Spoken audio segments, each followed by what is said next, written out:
একটা প্যানে দিয়ে দিচ্ছি 4 টেবিল চামচ সয়াবিন তেল আর আধা কাপের মতো পেঁয়াজ কুচি। তো পেঁয়াজ কুচিগুলো নাড়াচাড়া করে হালকা গোল্ডেন ব্রাউন করে দিয়ে দিব।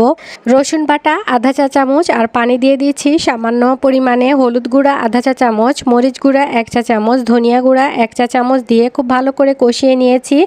তো টেস্ট অনুযায়ী দিয়ে দিয়েছি লবণ। এরপর আবারও সামান্য পরিমাণে পানি দিয়ে বলক আসার পর দিয়ে দিচ্ছি 250 গ্রাম পরিমাণে মলা মাছ। মলা মাছগুলো দিয়ে নেড়েচেড়ে মশলার সাথে খুব ভালো করে মিশিয়ে আমি ঢাকনা দিয়ে ঢেকে একেবারে লো আঁচে রান্না করে নিব 5 থেকে 6 মিনিটের মতো সময়। এরপর দিয়ে দিচ্ছি ঝোলের জন্য পানি, আর ঝোলের পানি দেওয়ার পর দিয়ে দিচ্ছি জিরার গুঁড়া আধা চা চামচ দিয়ে নেড়ে ঝোলের পানির সাথে মাছগুলো মিশিয়ে রান্না করে নিব আরও 5 থেকে 6 মিনিটের মতো সময়। এরপর দিয়ে দিচ্ছি 4 থেকে 5টি কাঁচামরিচ মাঝখান থেকে ভেঙে ফ্লেভারের জন্য, আর দিয়ে দিচ্ছি 5 থেকে 6টি কাঁচা আমের টুকরো। কাঁচা আমের টুকরো দিয়ে 1 মিনিটের মতো সময় রান্না করে নিলেই হয়ে যাবে আম দিয়ে মলা মাছের চচ্চড়ি।